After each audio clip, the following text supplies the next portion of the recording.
आज एक स्टोरी मैं आपसे शेयर करूंगा, एक मार्वलस स्टोरी, प्रार्थना की स्टोरी कि प्रार्थना से क्या क्या नहीं हो सकता है, प्रार्थना करने से क्या बदलाव हमारी जिंदगी में आते हैं। एक बच्चा एक स्ट्रिक्ट फैमिली में पैदा होता है जो क्रिश्चियन फैमिली थी, और उसके घर में रूल होता है कि रात को तू प्रार्थना करेगा और बाइबल वर्स को याद करके तू सोएगा।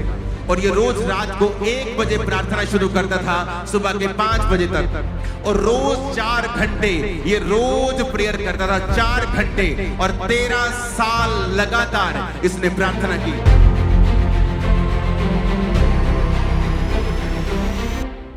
ये बात है 1900 ईस्वी की। एक बच्चा एक स्ट्रिक्ट फैमिली में पैदा होता है जो क्रिश्चियन फैमिली थी। अब यहां पर एक फैमिली है जो बड़ी गरीब है, बड़ी पुअर फैमिली है, लेकिन क्रिश्चियन है और स्ट्रिक्ट फैमिली है। उनके घर में एक बच्चा पैदा होता है, उसका नाम रखा जाता है इवान रॉबर्ट्स। जब वो बच्चा पैदा होता है तो उसको सिखाया जाता है, जब वो 10 साल तक उसको strict disciplined life, quite life उसको सिखाई जाती है। और उसके घर में रूल होता है कि रात को तू प्रार्थना करेगा और बाइबल वर्स को याद करके तू सोएगा। जब तक तू बाइबल वर्स को याद नहीं करेगा तू सोएगा नहीं। तो उस घर में जो एक पुअर फैमिली है, मजदूरी करते थे वो, और मजदूरी भी कहां, कोल माइंस में। ये इंग्लैंड के साथ देश है वेल्स, जो यूनाइटेड किंगडम का हिस्सा है, और इस तरह मजदूरी वो करते थे। और ये मजदूर जो होते थे ये कोयले की खदानों में होते थे। इनके घर में बच्चा पैदा होता है, उसका नाम इवान रॉबर्ट्स रखते हैं, और उसको सिखाते हैं कि बेटा डिसिप्लिन्ड लाइफ जीनी है, प्रार्थना वाली जिंदगी जीनी है, और रोज बाइबल वर्स को वो याद करता था। जब वो 11 साल का था, उसके पिता का बहुत बड़ा एक्सीडेंट होता है और उनको टांग पर चोट लग जाती है कोल माइन के अंदर। तो उस बच्चे को अपनी फैमिली की हेल्प करने के लिए सारे कुछ छोड़कर काम पे लगना पड़ता है। जब वो 11 साल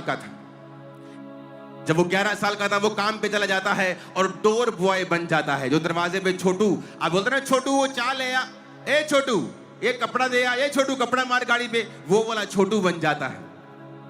और उसके बाद वो अपनी फैमिली की हेल्प करने लगता है।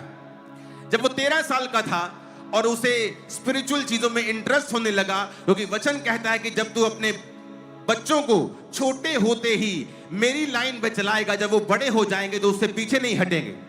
जब वो 13 साल का था उसे परमेश्वर की आत्मा में इंटरेस्ट आने लगा, और वो जब चर्च गया तो एक दिन पास्टर ने कहा हर संडे चर्च आया करो, क्या पता जिस दिन तुम नहीं आए उस दिन पवित्र आत्मा ने अगर चर्च विजिट किया हो, तो उस दिन पवित्र आत्मा उतर आया और तुम चर्च में ना हुए तो क्या होगा।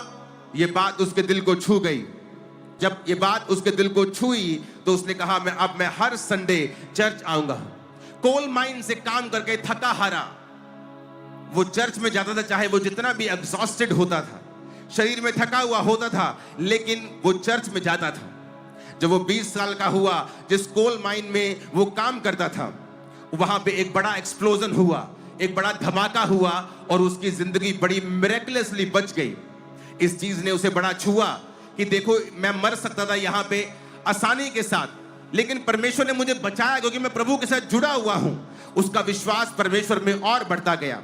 24 साल की उम्र में उसको इच्छा हुई कि मैं परमेश्वर के कामों को करूंगा, और उसने जॉब को छोड़ के लोहार का काम करने लगा अपने अंकल के साथ। जब वो 25 साल का हुआ, उसके अंदर परमेश्वर के विजन आने लगे कि तू वेल्स कंट्री, जिसकी पॉपुलेशन उस समय कोई 20 लाख के करीब थी, और उसे दर्शन आने लगे कि 1 लाख लोग उसके सामने लिखा हुआ नंबर आता था कि तू इतने लोगों को वहां पे बचाएगा। लेकिन वो जब माइन को काम को छोड़कर लोहार का काम करता था और प्रार्थना में बढ़ रहा था, तो उसको लगातार फिर दर्शन आने लगे। 26 साल की उम्र में वो बाइबल कॉलेज चला गया, और परमेश्वर ने बाइबल कॉलेज में उससे बात की कि जा और अपने एरिया के यूथ के लोगों को इकट्ठा कर। वो आया वापस और यूथ के लोगों को इकट्ठा करके वो प्रार्थना करने लगा, और सिर्फ 16 लोग उसके पास आए, 16 यूथ उसके पास आया, क्योंकि ये इवान रॉबर्ट्स प्रार्थना वाला व्यक्ति था। जब ये 13 साल का था, परमेश्वर ने इसको बोझ दिया कि तू रोज प्रार्थना करेगा, और ये रोज रात को 1 बजे प्रार्थना शुरू करता था, सुबह के 5 बजे तक, और रोज 4 घंटे ये रोज प्रेयर करता था, 4 घंटे, और 13 साल लगातार इसने प्रार्थना की। और एक ही दर्शन, परमेश्वर तू रिवाइवल को लेके आ, लोग तेरे नाम को समझे, लोग तेरे नाम को जाने। और लगातार 13 साल 4 घंटे रात को ये रोज रोज रोज प्रार्थना करता था। 26 साल की उम्र में परमेश्वर ने इसको बुलाहट दी, जा और अब प्रचार शुरू कर और अपने एरिया के लोगों को बचा और यूथ में जाके मेरा प्रचार कर। पहली मीटिंग में 16 यूथ आता है और ये यूथ को प्रचार करने लगता है। एक कोल माइन में काम करने वाला, एक खदान का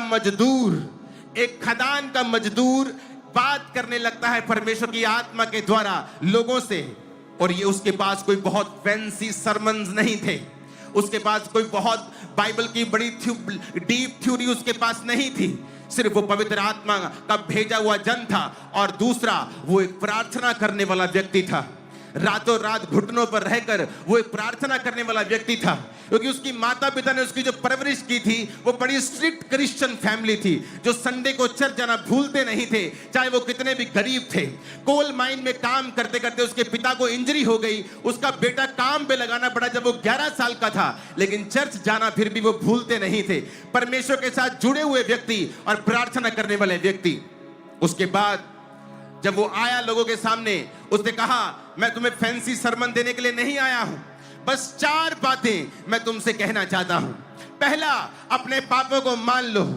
जितने भी पाप तुम्हारी जिंदगी में हैं, उनका अंगीकार करके तुम परमेश्वर के साथ जुड़ जाओ, ताकि परमेश्वर के सामने से तुम्हारे लिए विश्रांति से भरे हुए और शांति से भरे हुए दिन आए। कहता दूसरा, हर उस हैबिट को छोड़ दो जो डाउटफुल है, जो तुम्हें लगता है कि परमेश्वर की आज्ञा से तुम्हें दूर कर रही है। चाहे वो शराब का पीना हो, चाहे वो व्यभिचार हो, चाहे वो गलत संगति हो, चाहे बॉयफ्रेंड गर्लफ्रेंड के चक्कर हो, उन सब कामों को कहता छोड़ दो। कहता तीसरा, कहता उसी वक्त पवित्र आत्मा की बात को सुनो जब वो तुमसे बात करता है, उसी वक्त उसको डिले नहीं करना। अगर तुम खाना खा रहे हो और अपने दोस्तों से बात कर रहे हो और पवित्र आत्मा तुमसे कहे बेटा जाकर प्रार्थना कर, तो उसी समय चले जाना है, परवाह नहीं करनी तेरे दोस्त क्या कहेंगे। अगर तेरे घर में चाहे कोई तेरे रिश्तेदार की शादी हो संडे के दिन, लेकिन पवित्र आत्मा तो कहे नो, तुझे सिर्फ संडे चर्च अटेंड करना है। कहता पवित्र आत्मा की बात को उसी वक्त सुनना है। अगर पवित्र आत्मा किसी से तुम्हें माफी मांगने के लिए कहता है, उसी वक्त मांगना है। कुछ कन्फेस करने को कहता है, उसी वक्त करना है। पवित्र आत्मा की गाइडेंस के अनुसार चलना है और बिल्कुल भी देरी नहीं करनी है। वो कोई पाप छोड़ने के लिए कहता है, कोई गलत आदत छोड़ने के लिए कहता है, अपने माँ बाप को सॉरी बोलने के लिए कहता है, किसी को सॉरी बोलने के लिए कहता है, अपने पास्टर से बात कर, इस बात में वो बोलता है, कहता है उस बात में देरी मत करना। चौथा पॉइंट उसने कहा कि पब्लिकली क्राइस्ट को कन्फेस करना। उसने कहा तुम जब यीशु मसीह को मानते हो तो पब्लिकली इस बात के बारे में बताना, इस विश्वास को सीक्रेट में मत रखना। 4 सिंपल मैसेज उसने दिए, 4 पॉइंट्स का सिंपल मैसेज उसने दिया, और परमेश्वर ने उसकी जिंदगी में काम करना शुरू किया। जब 4 पॉइंट्स का मैसेज लोगों ने सुना, यूथ ने सुना, क्योंकि एक देश में अगर 5% लोग भी हाई लेवल के नशेड़ी हो तो पूरा देश ही नशेड़ी गिना जाता है। एक स्टेट में जब 5% ही लोग नशा करने वाले हो, पूरे स्टेट का नाम बदनाम होता है कि ये तो स्टेट ही नशेड़ियों का है जी। उस देश में परमेश्वर ने उसे एक आंकड़ा दिया, 1 लाख लोग, सिर्फ 20 लाख लोगों के 1 लाख, 20 लाख से हल्का सा कम थे वो। तो इसका मतलब 5% लोग थे वहां पे जहां जो बहुत ही पाप में थे और अत्यधिक अंधेरे में थे। जब उसने प्रीच करना शुरू किया तो वहां पे जो न्यूज रिपोर्टर्स थे, वहां पे जो मेन न्यूज चैनल उसका नाम था द वेस्टर्न मेल, उस न्यूज़पेपर में अलग अलग तरह के स्पोर्ट्स के कॉलम्स आते थे कि आज ये व्यक्ति आ रहा है, आज ये क्रिकेट हो रहा है, आज ये फुटबॉल का मैच है। लेकिन जब उसने प्रीच करना शुरू किया और लोगों ने क्राइस्ट को एक्सेप्ट करना शुरू किया और 1 लाख लोग 1-1.5 साल के अंदर अंदर बचा दिए गए उस देश में। बेदारी ने पूरे देश को घेर लिया, न्यूज चैनल्स के ऊपर ये आने लगा, आज इतने लोगों ने तौबा की, आज इतने लोगों ने क्राइस्ट को अपना जीवन दिया। पूरा न्यूज चैनल ने, पूरे न्यूज रिपोर्ट ने उस न्यूज़पेपर ने एक पूरा पेज इस पास्टर को डेडिकेट कर दिया। जो बड़े बड़े उस न्यूज़ पेपर के बड़े बड़े जो रिपोर्टर्स थे वो पास्टर्स के संग जाने लगे मीटिंग्स में, और मीटिंग की सारी जानकारी वो लिखते थे। आज इस जगह पे मीटिंग हुई और इतने लोगों ने क्राइस्ट को अपना जीवन दिया और परमेश्वर ने अजीब काम करने शुरू कर दिए।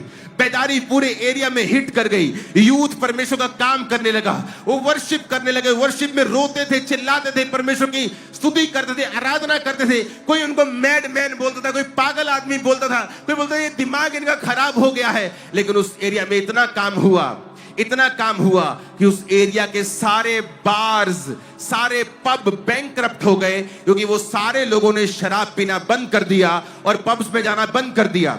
उन पब्स ने, जिन न्यूज़पेपर्स की मैं बात कर रहा हूं, वो क्रिश्चियन न्यूज़पेपर्स नहीं थे, वो वहां के सेकुलर न्यूज़पेपर थे। इसका मतलब वो सब धर्मों को मानने वाला न्यूज़पेपर था। इसका मतलब ये नहीं कि वो क्रिश्चियन न्यूज़ दे रहा है तो शायद वो क्रिश्चियन होगा, एक्साइटेड हो गया होगा कि मेरे धर्म का काम हो रहा है, लेकिन ऐसा नहीं था। वो एक सेकुलर न्यूज़पेपर था और वो लगातार छाप रहा था कि रिवाइवल हिट कर चुका है वेल्स को। वेल्श रिवाइवल 1904 और 5, 1904 और 5 का वेल्श रिवाइवल वो लिखा हुआ न्यूज़पेपर के ऊपर आता था। आज इतने लोगों ने तौबा की, आज इतने लोगों ने क्राइस्ट को अपना जीवन दिया। शराब पीनी बंद कर दी लोगों ने। पब्स ने रिटन डॉक्यूमेंट लिखा, पब्स और बार के मालिकों ने अपने लेटर हेड्स के ऊपर लिखा और कंप्लेंट की कि जब से इस व्यक्ति ने इस शहर में प्रचार करना शुरू किया है, हमारे पब्स बंद हो गए हैं, हम बैंकरप्ट हो गए हैं, क्योंकि जो लोग शराब पीने के लिए हमारे पास आते थे वो सारे चर्च जाने लगे हैं। एक बड़ा रिवाइवल वहां पे आया, एक सामर्थी रिवाइवल जो पहले कभी उस हिस्ट्री में नहीं देखा गया था, वो आया। क्यों? क्योंकि एक व्यक्ति ने फैसला किया कि मैं वहां पे प्रार्थना करूंगा। उस व्यक्ति ने फैसला किया कि मैं प्रेयर करूंगा अपने देश के लिए, अपनी स्टेट के लिए मैं प्रार्थना करूंगा। आज आप दुखी हो जाते हैं जब आपका पति नशा नहीं छोड़ता। क्या आपने प्रार्थना की? क्या आप रोज 6 घंटे परमेश्वर की हुजूरी में बैठते हैं? बड़े बड़े न्यूज़पेपर उसके बारे में छापने लगे, पूरा कॉलम उसको दे दिया, न्यूज़पेपर का पूरा कॉलम आता था। आज यहां बेदारी सभा हुई, इतने लोगों ने तौबा की, इतने लोगों ने बपतिस्मा लिया। इस इवान रॉबर्ट्स की बात करो जिसकी पिक्चर आप स्क्रीन के ऊपर देख रहे हैं। वहां पे कोयले की खदानों में एक और काम हुआ। जब कोयले की खदानों में बेदारी शुरू हुई तो कोयले की खदान के सारे वर्कर जो थे वो मसीह में आ गए, और मसीह में जब आ गए तो वहां पे एक काम हुआ। जो कोयले की प्रोडक्शन थी वो पूरी तरह से कम हो गई, बहुत कम हो गई। उसका रीजन ये था कि वहां की खदानों के अंदर जितना कोयला था, वहां के घोड़े जो होते थे उन घोड़ों पर वो लाद कर उन कोयले को वहां से निकालते थे। तो उन घोड़ों के लिए नीचे ही अस्तबल बनाए जाते थे, नीचे ही सारा कुछ। खदान नीचे बहुत बड़ी होती है, अगर आपको कोयले की खदान के बारे में नहीं मालूम तो नीचे ही पूरा एक तरह का बहुत लंबा होता है। ये देखो, उनके अस्तबल भी वहीं रखते थे और कोयले को ऐसे डंडे लगाकर छत को ऐसे रखते जमीन को कि वो नीचे धंस ना जाए। धंसने से बहुत से मजदूर मरे हैं इंडिया में, पूरी दुनिया में अभी भी मरते रहते लोग, अगर आप न्यूज फॉलो करते हैं तो उन्होंने बताया कि वहां के जो घोड़े थे उनको ट्रेंड किया गया था गालियां दे दे के। तो जब उनको वो मारते थे या निकालते थे कोयले की खदान से, तो जब वो गाली देते थे और कर्स करते थे, श्रापित वर्ड्स बोलते थे, तो घोड़े चलते थे। लेकिन जब वो मसीह में आ गए उन्होंने कर्स करना बंद कर दिया, और जब कर्स करना और गाली देना बंद कर दिया, जब वो घोड़ों को बोलते थे कि चलने के लिए, घोड़े चलते नहीं थे क्योंकि उनकी ट्रेनिंग नहीं हुई थी। वो गाली को ही समझते थे, वो गाली नहीं देते थे तो घोड़े रुकते थे। उनको टाइम लगा घोड़ों को दोबारा ट्रेंड करने के लिए कि वो बिना गाली के चले, और तब तक कोयले की प्रोडक्शन उस देश में बहुत लो हो गई थी। इमेजिन करो, एक व्यक्ति जब वो 13 साल का था, वो व्यक्ति जो चर्च जाता था, वो व्यक्ति जो चर्च को छोड़ता नहीं था, कोयले की मान से थका हुआ भी चर्च जाता था, कोयले की मान से थका हुआ भी कंप्लेंट नहीं करता, प्रभु को इस गरीब घर में पैदा कर दिया। एक तो है ये गरीब, ऊते से ये करो, बाइबल वर्स रेडी करो, ये बाइबल वर्स याद करो, ये करो वो करो, क्या बकवास है ये। मुझे कोई अमीर घर पैदा करता है, शाम को मैं भी वाइन का गिलास पी रहा होता, मैं भी गाड़ी में घूम रहा होता, मैं भी कहीं इंग्लैंड की रानी के घर में पैदा होता। उसने ऐसा कुछ नहीं कहा। परमेश्वर के घर में जाता था कि कहीं आज अगर पवित्र आत्मा उतर आया और मैं वहां पे ना हुआ तो मुश्किल हो जाएगी। रोज हर संडे चर्च जाना, जहां मीटिंग होनी वहां जाना। एक 13 साल का व्यक्ति और 0 से 10 साल तक वो अपने माता पिता के बिल्कुल डिसिप्लिन में रह के रोज रात को बाइबल वर्स को याद करके वो प्रार्थना किया करता था। एक प्रार्थना वाला व्यक्ति, उसे परमेश्वर दर्शन देता है कि अब बस कर और जाके मेरा प्रचार कर। लेकिन 13 साल रोज रात की प्रार्थना, आज लोगों को दिखा, न्यूज़पेपर्स ने देखा, लोगों ने देखा, सब कुछ हुआ, लेकिन लोगों ने यह नहीं देखा कि यह हुआ कैसे। आज पास्टर्स दुखी हो जाते हैं जब बेदारी नहीं देखते, जब चंगाई नहीं देखते, हीलिंग्स नहीं देखते। वो देखते थे ये मिनिस्ट्री कैसे बढ़ रही है। कोई मिनिस्ट्री फैंसी सरमन्स दे के नहीं बढ़ सकती है। अच्छी बातें सिखाकर कोई मिनिस्ट्री बेदारी को नहीं लेके आ सकती है। जब तक वो मिनिस्ट्री का सरमन आपके घुटनों के तरह, आपके घुटने छील कर खुदा के सामने घंटों बैठकर जब तक ना जन्मा हो, जब तक वो सरमन ऐसा ना हो, लोगों के हृदय को चेंज नहीं कर सकता है। जब वहां पे परमेश्वर की बेदारी शुरू हुई तो वहां पे पुलिस थाने बंद होना शुरू हुए। पुलिस वालों ने अपनी क्वायर बनाकर चैपल्स में जाना शुरू, चर्चिस में जाना शुरू कर दिया। वहां पे एक रिवाज था कि जब वहां पे पुलिस में कोई क्राइम केस नहीं आने लगा तो वहां पे एक रिवाज था कि वहां की कोर्ट्स जो थी वो बंद होने लगी। क्योंकि कोर्ट्स में एक रिवाज था कि जब जज वहां पे आता था और कोई क्रिमिनल केस वहां मौजूद नहीं होता था तो उस एरिया और डिस्ट्रिक्ट की पुलिस जज को व्हाइट ग्लव्स देती थी। जब जज व्हाइट ग्लव्स पहनता था तो ये इस बात का संकेत होता था कि मेरी डिस्ट्रिक्ट जो है वो क्राइम फ्री हो चुकी है। तो जब एक दिन ऐसा हुआ कि कोई क्रिमिनल केस नहीं आया, पुलिस आई, जज को उन्होंने वो पहनाया, व्हाइट वाला ग्लव्स पहनाया। जज ने अनाउंस किया कि ये डिस्ट्रिक्ट क्राइम फ्री है। तो थोड़े थोड़े दिनों में फिर ऐसा होने लगा। एक समय आया जब क्रिमिनल केस आने बंद हो गए, वहां की कोर्ट्स को बंद करना पड़ा, पुलिस थानों को बंद करना पड़ा, पुलिस वाले क्वायर में शामिल हो गए। एक व्यक्ति जिसने परमेश्वर के हुक्मों को समझा, लाखों को चेंज कर दिया। आज मैं आपको एक बड़े लाखों की भीड़ के रूप में नहीं देख रहा हूं, मैं किसी एक से बात कर रहा हूं जो फ्यूचर में लाखों और करोड़ों को बचाने वाला है आप लोगों।